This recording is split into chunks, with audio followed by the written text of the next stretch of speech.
Bodida, Sitihi, Wedi Blino.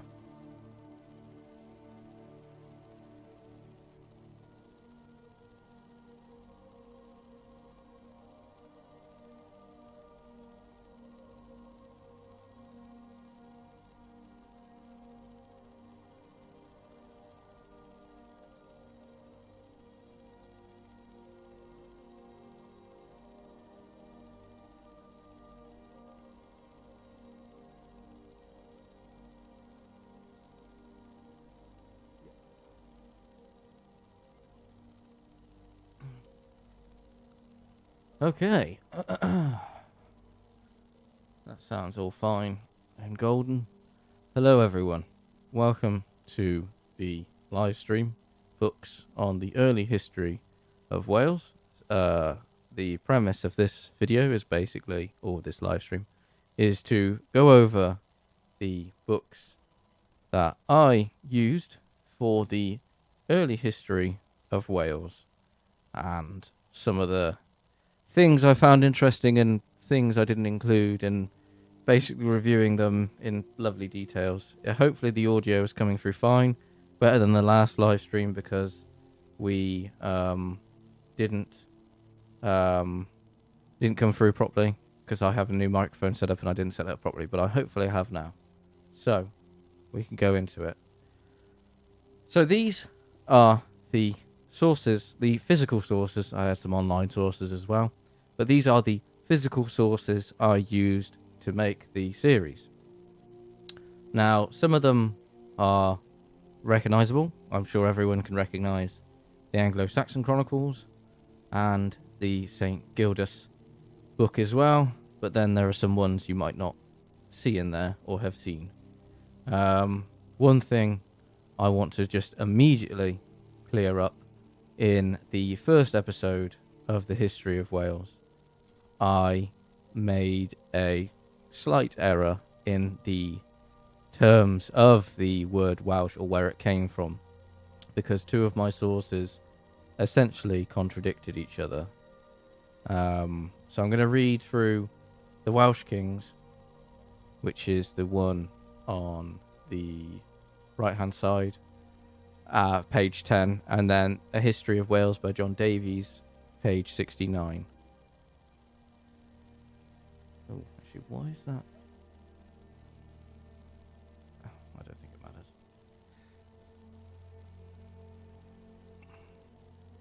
So, sorry, I just got a little bit distracted by something there. So I'm going to read out the entire paragraph of the introduction of this. This is the Welsh Kings by Cara Mood. And this is how they give the word, where the word Cymru or Welsh came from. So, page 10. Wales in the Middle Ages is hard to define. At different times, its borders varied, sometimes including areas now parts of England, sometimes losing areas now considered Welsh to rulers from Anglo-Saxon or Anglo-Norman England. The shape of the land was to a large extent the product of a long process of invasion, representing the territories retained by the native Britons after the invasion of Britain by the Angles, Saxons, Jutes, and other Germanic peoples in the late and sub-Roman period. Just going to knock down the music because it's a bit loud still for me. Sorry, I really should organise myself better.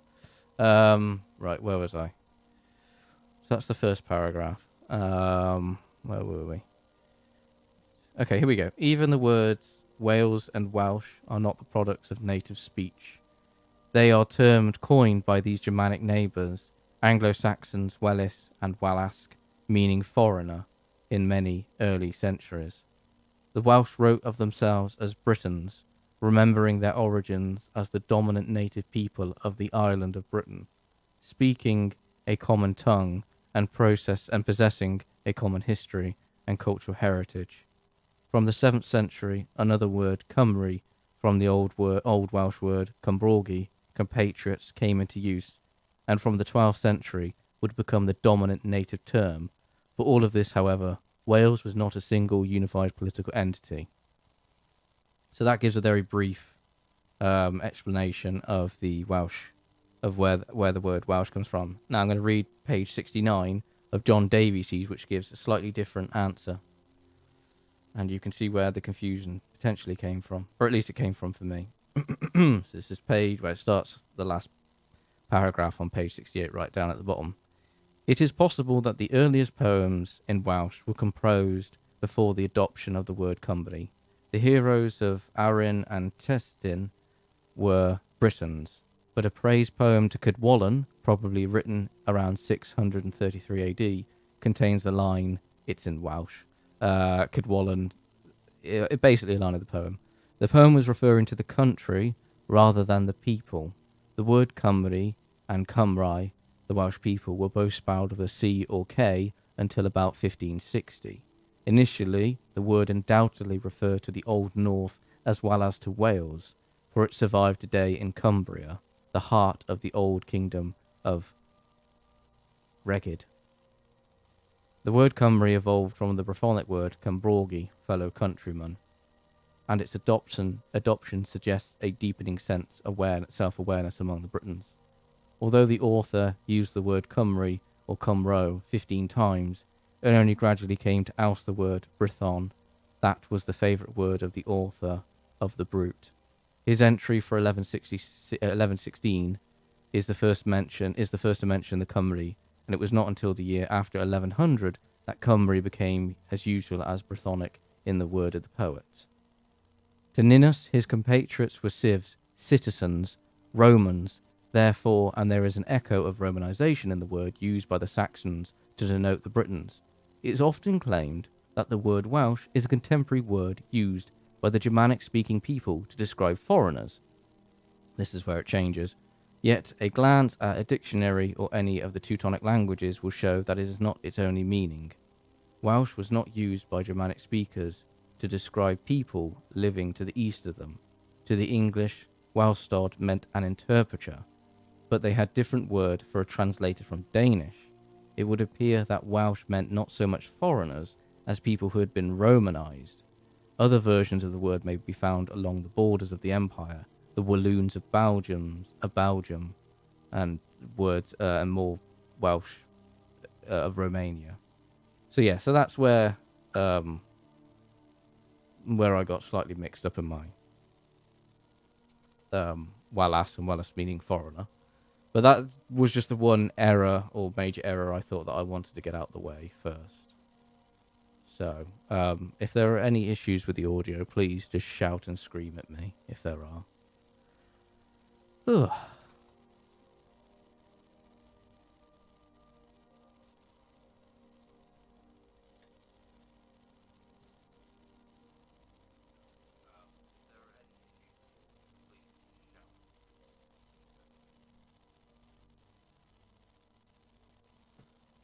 So here we have a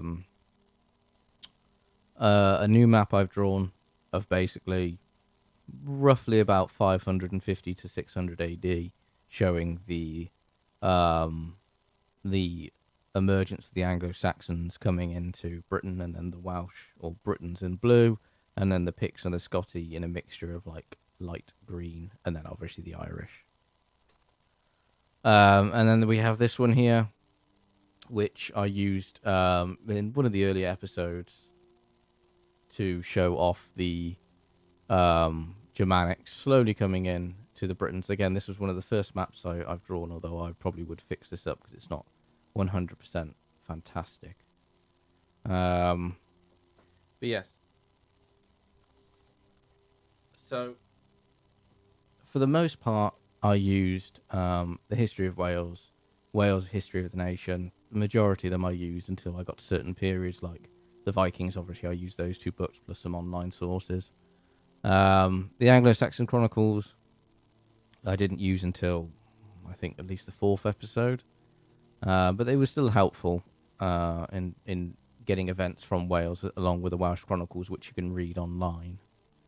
But the majority of these books, about half of them I brought from charity shops. So the Anglo-Saxon Chronicles, That is a 1970s translation, which I probably need to replace because it is falling apart literally in my hands. The St. Gildas book I bought online, and the Northman's Fury I bought from a charity shop. The Vikings I bought from a charity shop, and then the rest I bought online apart from Wales History of a Nation by David Ross. So in terms of where I got those books, I didn't buy them from Amazon because I don't support Amazon, or I try to not support Amazon as much as I can. I bought them from World of Books. Now, World of Books is a charity, hence why I'm quite happy to support it, that sells all sorts of books, over 7 million books, DVDs, music, video games and whatnot. And I bought literally the majority of the sources from here for everything I do. And you can still buy the majority of these books online. So you can get History of Wales by John Davies for £10. And you can also get loads of books. There's like 660 results for a History of Wales. So if you're interested in learning more about Welsh history, you can actually buy some of these books yourself. And I would encourage you to, because, you know, you support a charity. But yeah, back to the source work.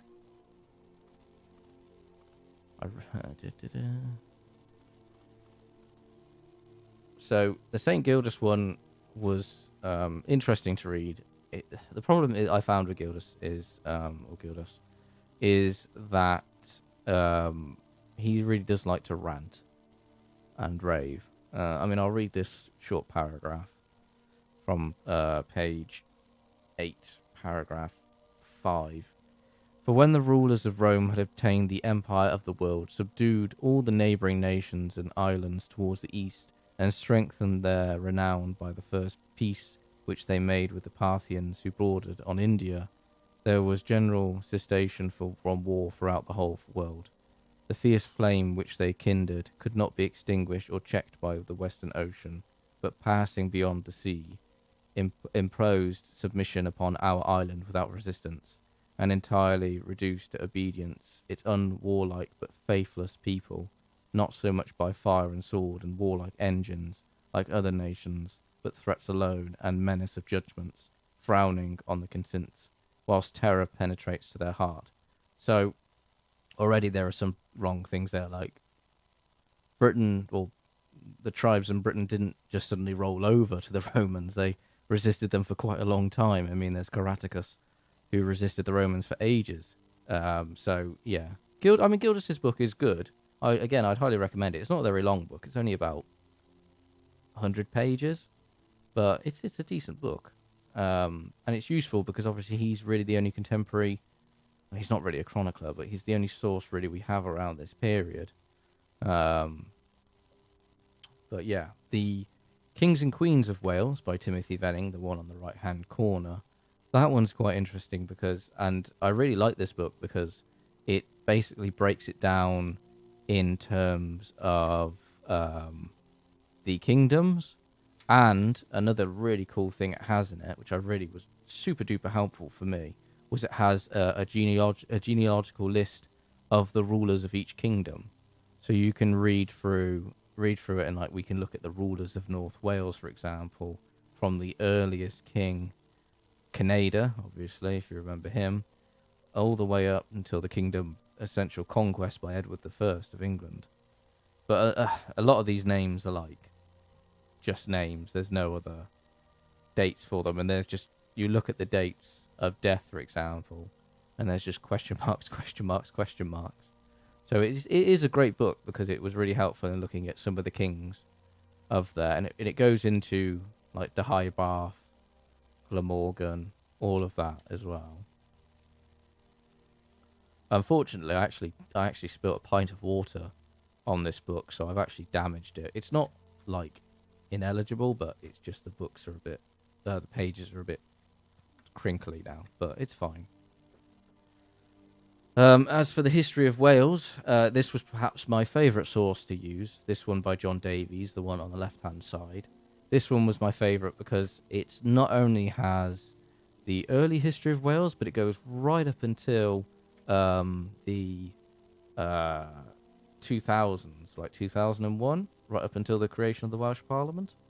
So it's a really fantastic book. So if you don't want really to any of these books. The only one I would really recommend, if you only want one of these books, is The History of Wales by John Davies, because of it's just a complete edition of just Welsh history. And the good thing is, John Davies was, fortunately passed in 2015, he was a Welsh linguist as well, so he really gives the nice origins of words as well, like, for example, where the word powis comes from as well. So, yeah, and there are some lovely illustrations in it as well of, like, the stones bearing inscriptions of Latin and Irish Ugham, because obviously the Irish came into parts of Wales as well during and after the Roman Empire. So it's really interesting to see, because again, if you want to go and explore these, you've got a map to go and find them. Let's move on to the next slide. Not that one. That one. So this map, again, just to show off the Dark Ages, because that's primarily we're dealing. I know the term Dark Ages is an out-of-date term, but the problem with terms, instead of the early Middle Ages, the Dark Ages sounds a lot cooler than the early Middle Ages. And then we have the Welsh dragon, which is a enduring symbol of Wales. And where we think that came from, obviously we think it may have come from a Roman legion, perhaps stationed in the area. We're not 100% sure. But yeah.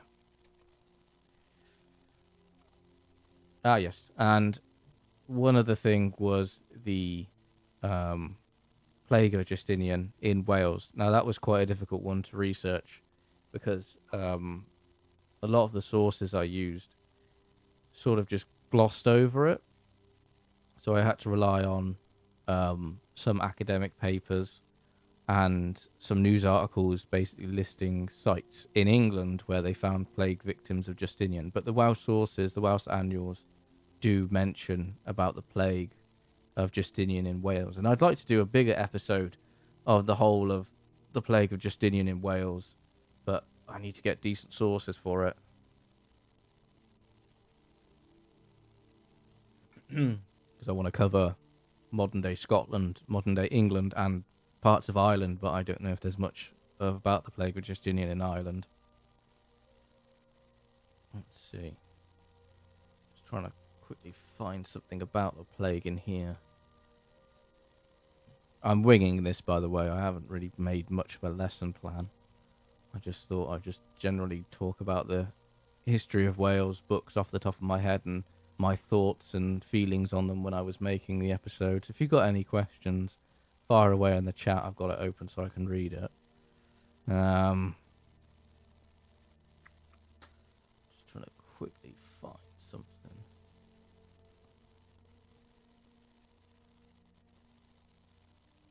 Yeah, so this is from, again, the Welsh Kings, and this is about Powys, which is the most centre kingdom, slightly in the north of Wales. Powys in the early period is difficult to define geographically. Its later shape probably reflects both an earlier absorption of smaller units into larger overall kingdoms, plus gradual erosion of the larger units by its neighbours, in particular Gwynedd and Mercia. Moreover, little material evidence survives for early Powys.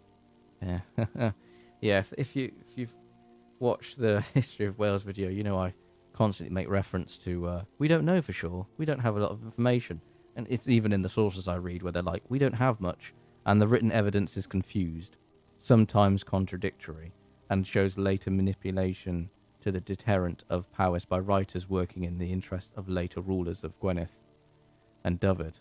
So, there is no evidence of Irish settlement within Powys. Rather, the kingdom was of native origin, and it has been argued that in its earliest years it may have included lands now in Shropshire and southern Cheshire. So, yeah. Although, I'm supposed to be going to Carlisle to go to Hadrian's Wall in May, so I might pop into Chester on the way, actually. Here we go. So, the most frustrating episode to have written in the Welsh series was the Offa's Dyke one, because again, I hate saying it, there's not a lot of information. Offa's Dyke was incredibly frustrating to write, to research. I actually spent, I think, a good amount of time just pulling my hair because I was so frustrated with trying to write the script, because I just kept coming up with dead ends. So I had to pivot, and I thought, well, if I give a bit of history of Mercia, then I can at least expand the episode a bit more and give a bit more background.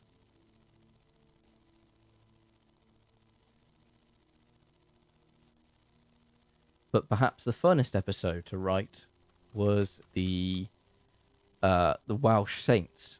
So on the left-hand side of here, you can see Celtic Saints of Wales, which I'm holding in front of me, by Elizabeth Reed. This book is great because there are obviously a lot of saints in Wales, especially obviously during the Age of Saints. And it has everything from Saint David to even the most obscure monks and nuns. And when I was making the Welsh saints, I wanted to include a sort of 50-50 split. So 50% male, 50% female. And obviously we managed that with Saint Winifred and Saint Melangwyth. But yeah, if I just find another bit to read from. The other good thing about this Celtic Saints of Wales one is it gives the list of religious sites as well. So if you ever want to go and find religious sites in Wales, this book is a must-have because it lists, and it has lovely pictures of like St. Cadog's church, the ruins of the Augustinian Priory on Bardsey Island, and as well as ancient stones like Bruno's stones near Powys, or even a Celtic sundial in the north of Wales, which was quite cool actually. Yeah, tombstone for a man who was from near Leeds is another one, and there's a slab depicting the crucifixion. That was in Hereford and Worcester. St. Winifred's Well and Holy Well, Flintshire. That's another one I would like to visit.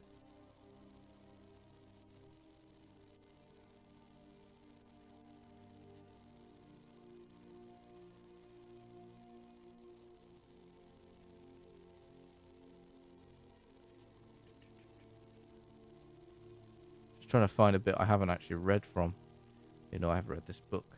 Yeah, so even this book, The Celtic Saints of Wales, goes into the Normans as well, saying the Normans. After 1066, the Normans attacked Wales, led in the north by freelance adventurers called marchers or boarders, who built castles and fought with mounted knights. It seemed likely that they would overrun the entire country. But the princes once again led a powerful counterattack and forced them eastwards. Throughout the 12th and early 13th century, Welsh rulers and Anglo-Norman marchers struggled to control the borderlands. During a period of peace, a local ruler founded an abbey in 1201. In 1267, the last Prince Llewellyn of Gwynedd was confirmed by the English as Prince of Wales, but in 1283 the region was finally overtaken by the English.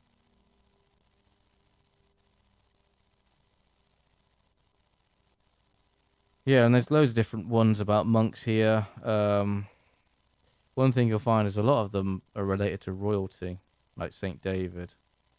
His father was a Prince of Wales. Oh, an animal show up. Like we have this Kintergun founds a monastery. A wild white boar shows Kintergun where he should build his church, a feature also found in the story of Cadog and other Celtic saints. Maelgwyn Gwynedd now arrives on the scene and say the lands belong to him. In his story, the echoes the conversion of St. Paul in the New Testament. He destroys the monastery and is struck blind. Kentigern heals him and baptizes him. In gratitude, King Maelgwyn asks him to found a monastery in Powys on the lands besides the river. So a lot of miracles into this sort of thing. But yeah, highly recommend another book you buy. I'm trying to think how much I paid for this, because on the back of it says $16.99 or $29 in this, and it's a fairly recent book. When was it published? 2015. So a lot of these books are relatively new, within the last 10, 15 years. So The History of Wales by John Davies is a revised edition from 2015. I think the oldest one I probably have is probably the St. Gildas one, or the Vikings one. I think that Viking one was dated like 1998, but it's still viable, still useful and filled with information. But if you follow me on Twitter, you'll know I would have shared my frustration with the writing of the Northmen's Fury and the Vikings, because they mention Vikings in Britain, but they always fail to mention anything to do with the Vikings in Wales, which was highly frustrating to research. Luckily, I found plenty of sources with information of the Vikings in Wales that the majority of the books we have here helped me with. So if we just go forward a little bit more. This was a diagram I drew of the Offa's Dyke, showing like the right-hand side is where the Mercians could look into Wales along with a ditch, and then they could invade and then come back up. This was an older map I drew, because obviously like Cardiff and Swansea didn't exist until much later, but it was just a good example to show like some of the major centres in Wales and in later England, and to show the major rivers. This one is a map that I didn't really use too often, map of Denmark. Again, this one took me a long time to draw. Just going to get the next book, Wales, A History of Nation by David Ross. So this one I picked it from a charity shop for about £2. I don't know how much it is online, but I remember there's something about it.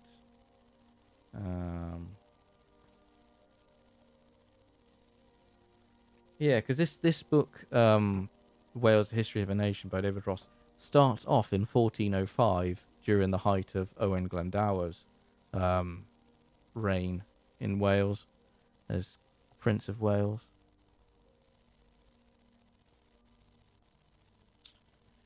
Trying to think, because he mentions...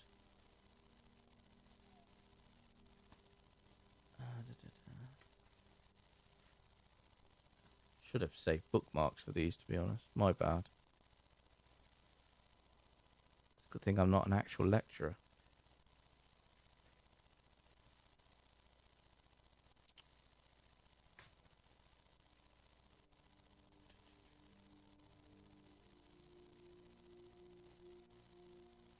So this is the last bit of the page on page 48, which goes over the removal or the withdrawal of the Romans from Britain.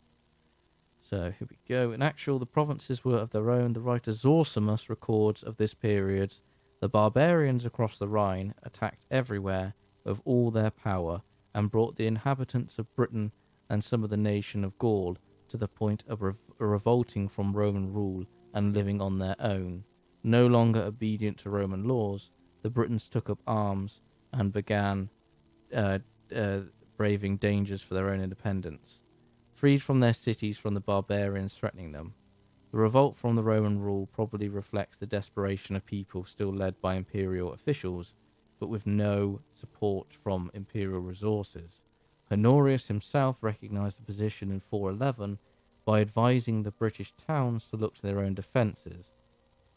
In Romanised parts of Wales, this meant that the civic authorities, as in the other provinces, tried to maintain the structure. Neither they nor the imperial authorities expected the emergency to last forever. Okay, what's the next bit?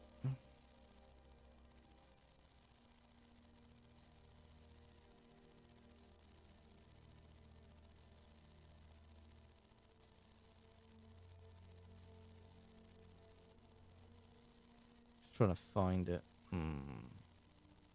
Yeah, so it goes along the line of the invasion theory rather than the migration theory.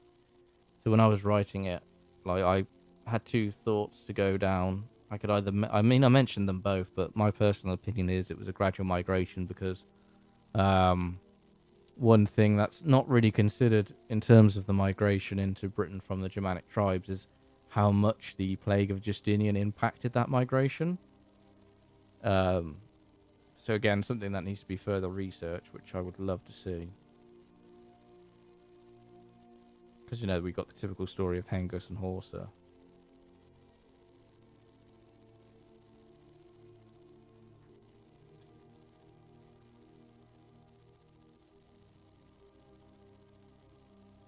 Here we go, yeah. So I just mentioned Gildas, but it says here, Gildas's text is not a history but a moral tract, complaining bitterly of the standards of his time.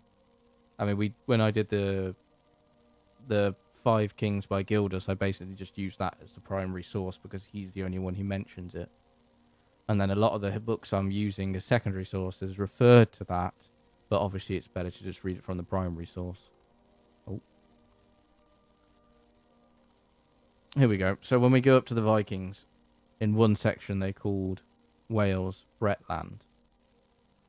Which I think is actually a really good name, actually, for Wales. If they ever want to rebrand themselves, or if Wales wants to go for a rebranding and launches a Scandinavian tourist opportunity, they're like, oh, you know, come to Bretland. You know, your ancestors may have been here. Come visit Bretland.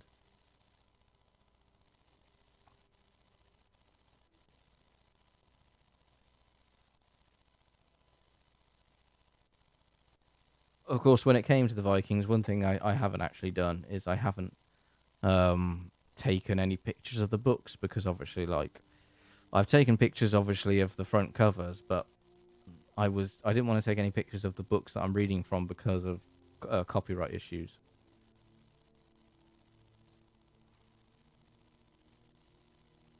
Because I don't want to get sued. Essentially. Right, let me just flick through this. So this one, The Vikings by Alice Rosedal, is from... what was the year? Yeah, 1998 this book was released. Or it's a revised edition, so... and it goes for everything from... exchange, the silver, the merchandise, the livelihood of settlements, travel, transportations, and ships. So again, a really good, concise book if you want to know pretty much everything about the Vikings, including the conversion to Christianity.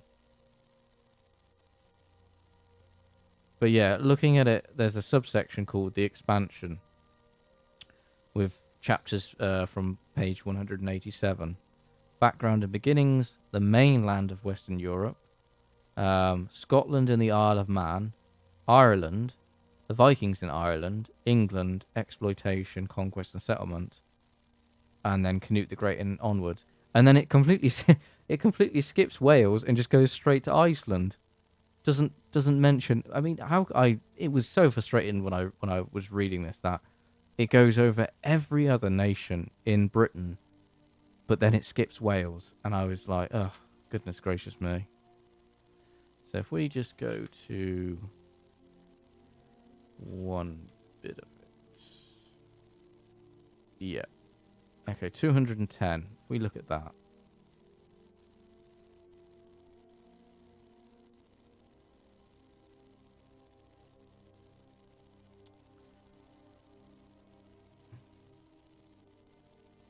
So this is the opening to the Scotland and the Isle of Man from the Vikings by Alice Rosedal, page 210.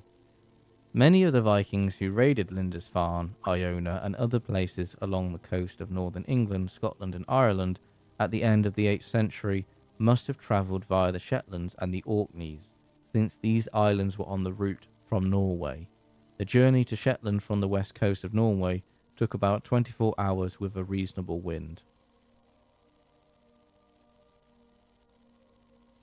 So yeah, you know, typical, the Vikings could just go back and forth to the islands. But Wales has quite a few islands. I mean, one of the biggest is Anglesey. And we know the Vikings raided there a lot and even tried to settle at one point, but they were eventually kicked off it. because they just couldn't really settle. But again, more research and archaeological work is needed to learn about more of the Vikings in Wales, especially on Anglesey. But you know, yeah, because this book even goes into the archaeological evidence of Vikings in Scotland and the Isle of Man, and then says the original inhabitants spoke Celtic. That could be any language, except in southeast Scotland where English was spoken. I mentioned Strathclyde, but that's about it, really. But, I mean, I've read through all of these already. It's just obviously I haven't read through them in a while because obviously I finished the series off ages ago and I've been reviewing the newest series, King John, so I've forgotten quite a bit of it already. It's like one thing in my mind and then it gets shoved out for the next thing.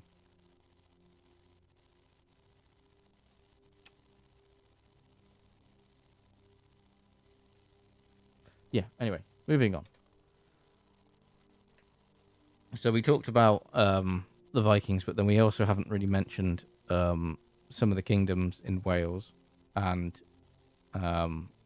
my favourite is Ceredigion, which is a combination of kingdoms. Dyfed as well. That's where St. David's is, and that's another location I'm hopefully going to in July is St. David's, because I've never been.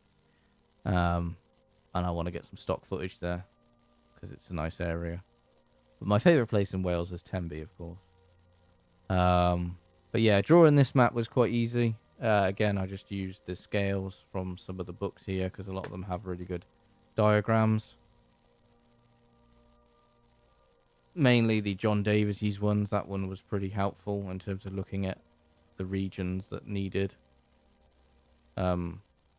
drawing the most.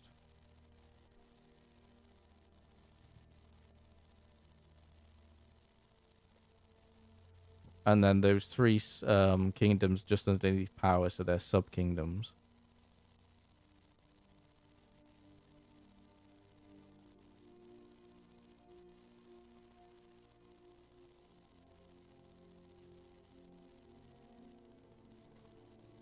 And then, obviously, in the later centuries, the kingdoms get a lot smaller, and Deheubarth becomes the bigger kingdom. This is where we start to get more information on it, because I noticed, again, reading the sources we were using, they go more into depth from about the 8th century onwards, which is, again, helpful. So once I got past Offa's Dyke, the Plague of Justinian in Wales, there was a lot more information to come from.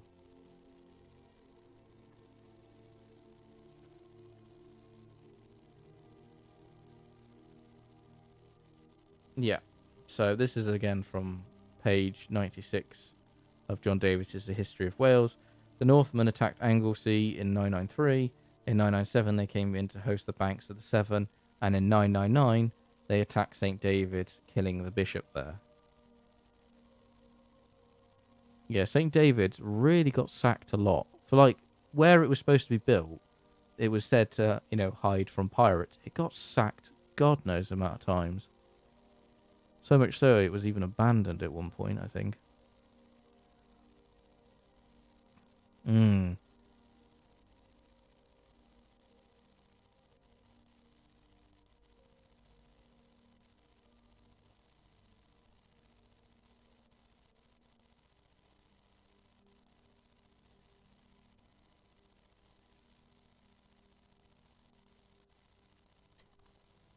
There we go, St. David's. The smallest city in the UK. But yeah, if you want some contemporary sources to read, one of the closest ones, obviously, in this period during the Viking Age is the Welsh Annuals, which you can read online because they're short. Another good one is the Annals of Ulster in Ireland. That's another helpful one as well, because it mentions some Welsh rulers from there. There's also the Red Book of Hengist. Hengist, sorry. Or Hergest, sorry. Hergest, there's a bloody R in it. that's another good contemporary source, or even just the triads and some of the poems.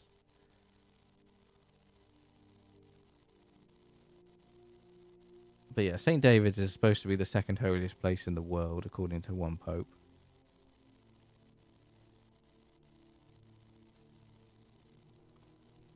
And then we come to one of the most famous Welsh kings, and perhaps the easiest to research because there was plenty of information. Hywel Dda, or Hywel. I always get the pronunciation mixed up. Is it Hywel or Hywel? I can't remember. And basically, he pretty much united most of the modern territories of Wales under one singular rule, apart from Glywysing and Gwent in the south of Wales. So there's a lot of books on him, and I don't know if you can get your hands on some of his coins, because he was the first Welsh king to have his own coinage made, albeit obviously in Chester and the territories of England. But he worked really quite closely with Alfred the Great, and I would probably, in my personal opinion, consider Hywel up there alongside Alfred the Great. It's just Alfred had a lot of more biographers than Hywel did, but still a fascinating. But the good thing is you can actually still read and online the laws of Hywel Dda, and it goes over everything from cloaks to cattle, everything. So this is another map of it as well to show like the scale of the kingdom. As you can probably tell, I'm a big fan of imperial purple. Because obviously a lot of Welsh kings, early Welsh kings, came descent from Roman emperors, so it felt appropriate to give them imperial purple. But yeah, this period of Wales was incredibly fascinating and interesting to research because we just have more information. So it was actually a joy to go over.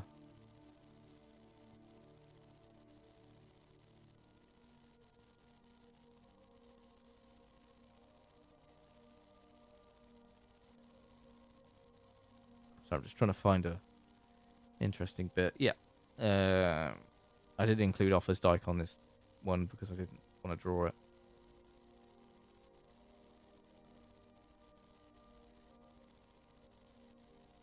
Yeah, so a lot of this in this period, during the rule of Alfred the Great, we have the biographer of Alfred the Great, Asa, who was recorded as writing a lot of what was happening around this time.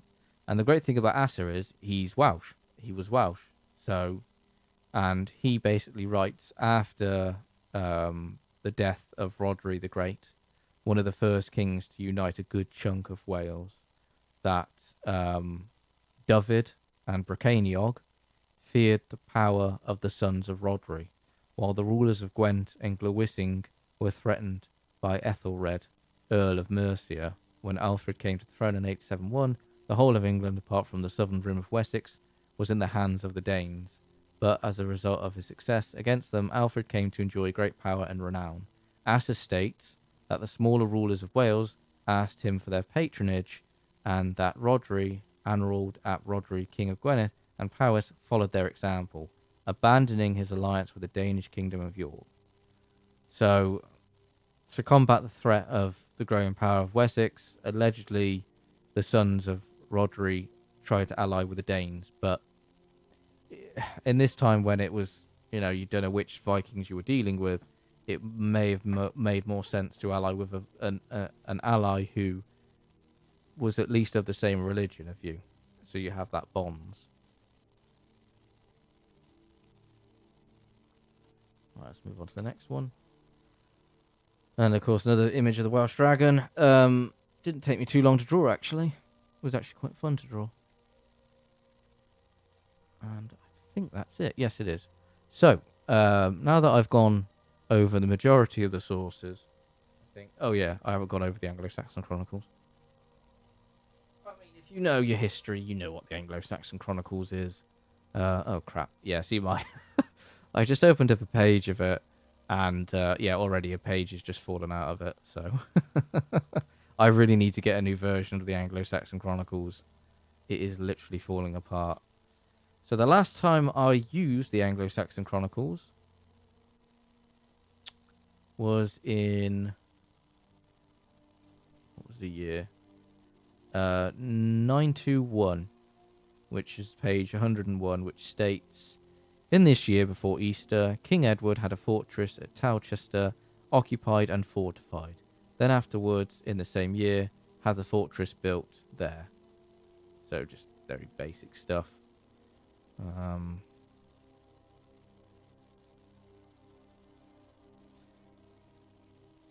Just trying to see if there's anything else. Yeah, because the one thing about Anglo-Saxon Chronicles is it doesn't really mention the Welsh too much from about the 10th century onwards.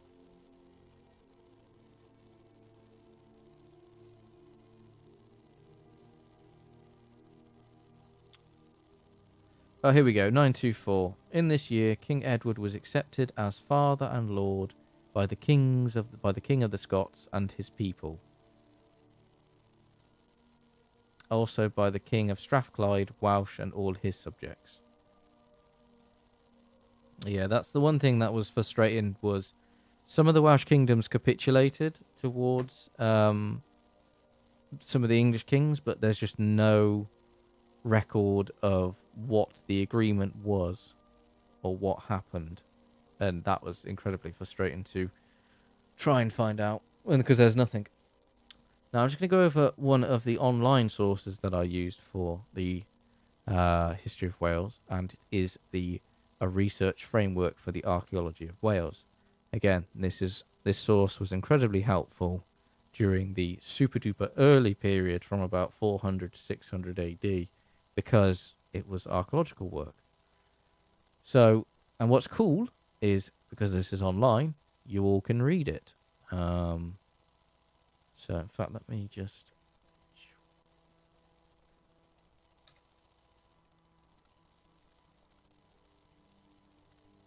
pop it in the chat.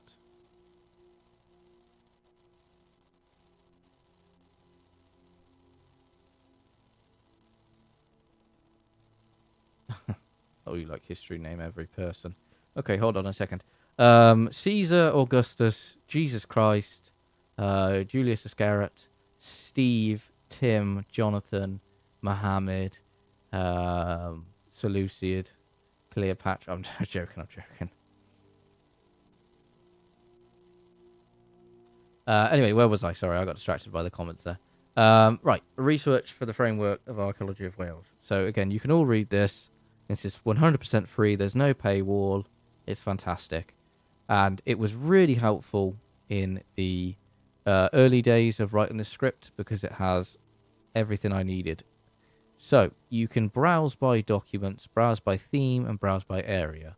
Documents is the better one. So you've got the minutes of the research framework committee, the original documents, seminar papers, first review, second review, documents, reviews, draft reviews. And what's cool, as we are in the year 2023, there's review documents for 2022. Now, I finished the series just before this was released. But what's really cool is it separates it into an overview. So you've got Paleolithic Wales from 250 BC. So if you're interested in early, super duper early history of Wales, boom. And then you've got Neolithic and early Bronze Age Wales. So again, if you're a fan of Stefan Milo or the Histocrat, they might cover that.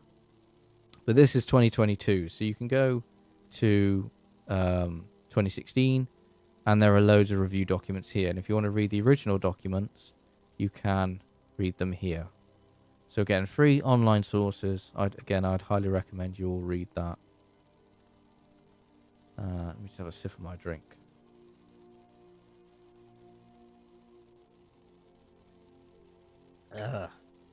Excuse me. So, so you got even up to Roman Wales, early medieval Wales, high Middle Ages, late Middle Ages, post-medieval.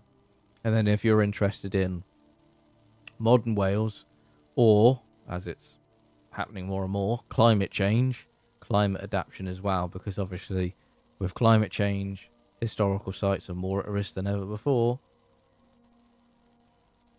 Let's go draft documents. So, draft documents for 2022.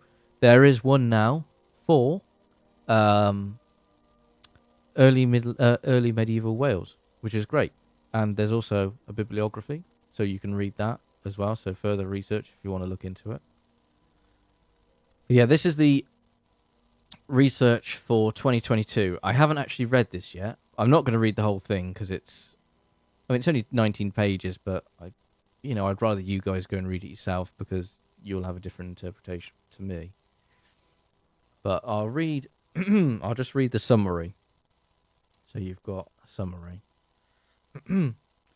Early medieval archaeology in Wales is particularly challenging. See, I told you, this always comes up. Whenever I read something source-wise, it always pre-warns you that it's difficult or there isn't a lot. So don't blame me. I'm just repeating what the sources say.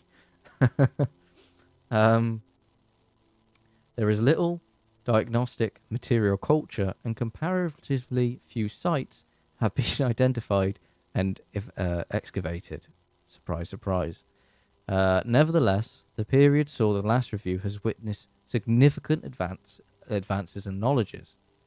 The publication of Professor Nancy Edwards' monograph of life in early medieval Wales, 2023, Oxford University Press, heralds a major watershed to which readers are referred for a comprehensive and detailed overview of the current state of knowledge.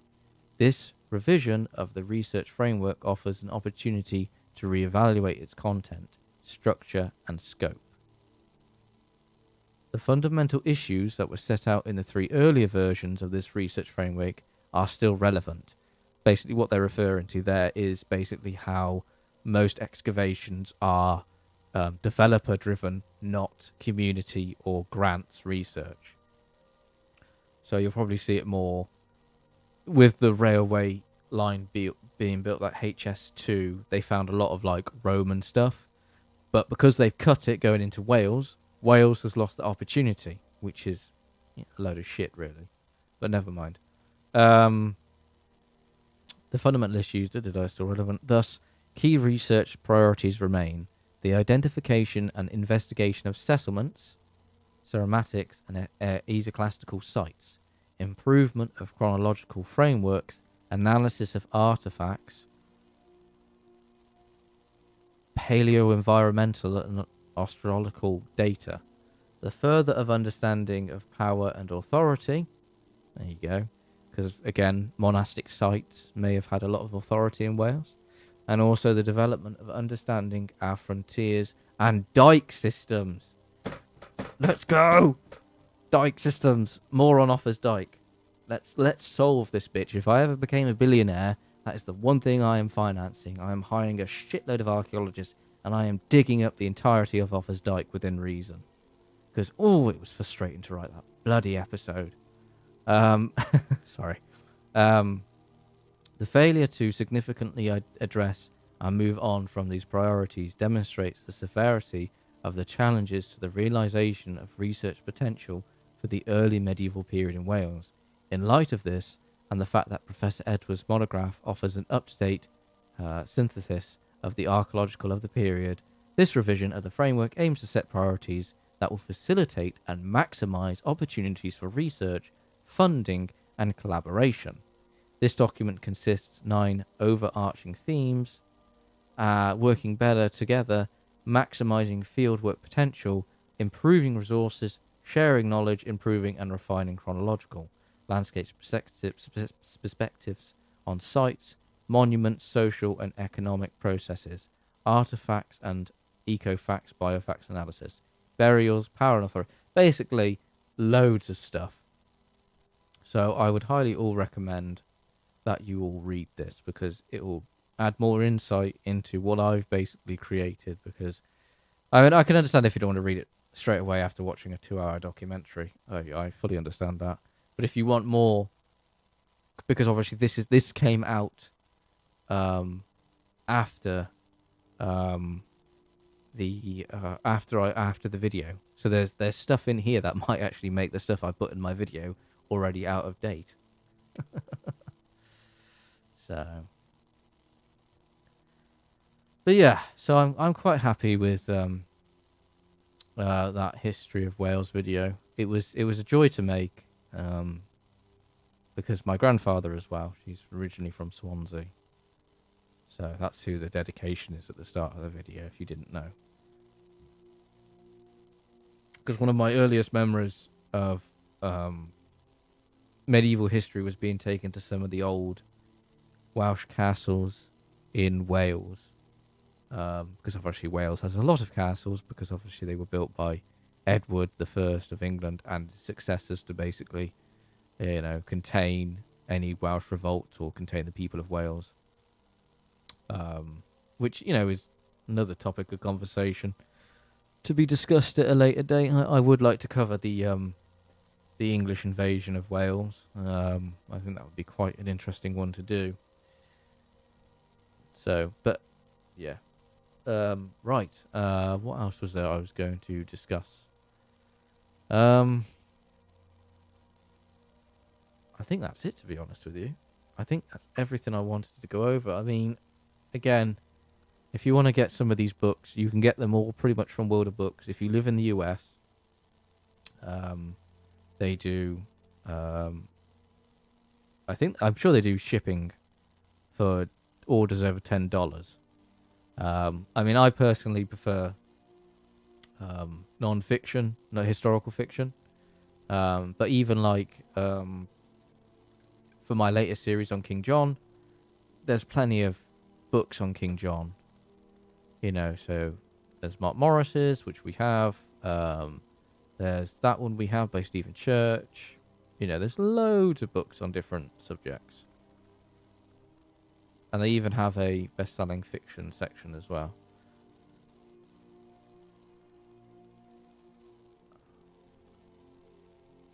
But yeah, I'll try and get a new copy of the Anglo-Saxon Chronicles. But I don't know if I'm going to revisit Wales for a while, because I've done bits of Scottish history, I've done bits of Welsh history, I've done bits of English history. I'd like to do some Irish history as well. Oh, thank you, Raven Creek's Charms.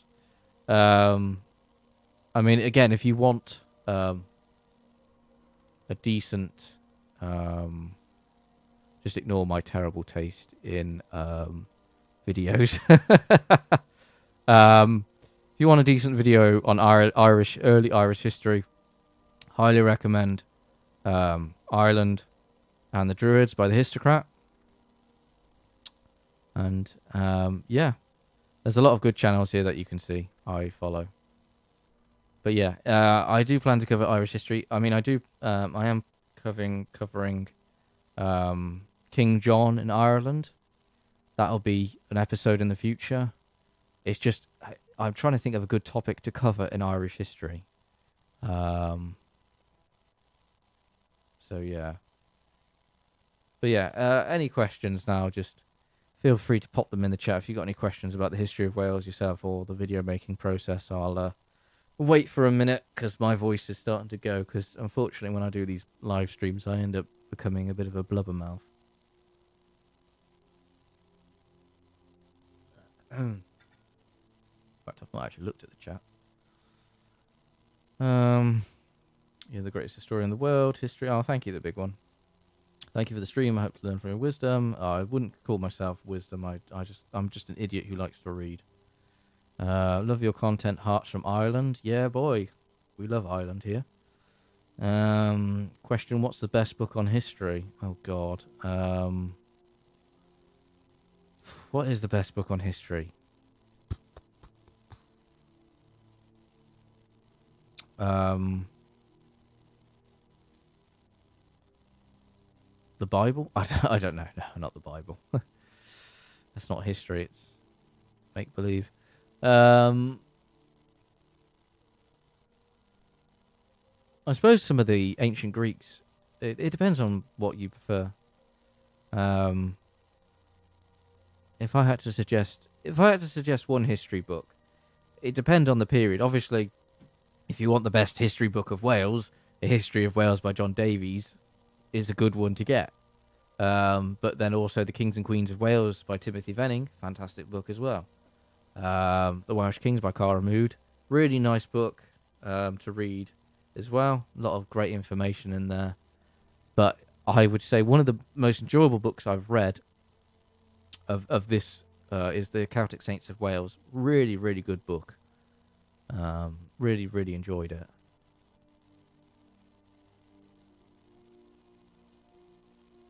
But yeah.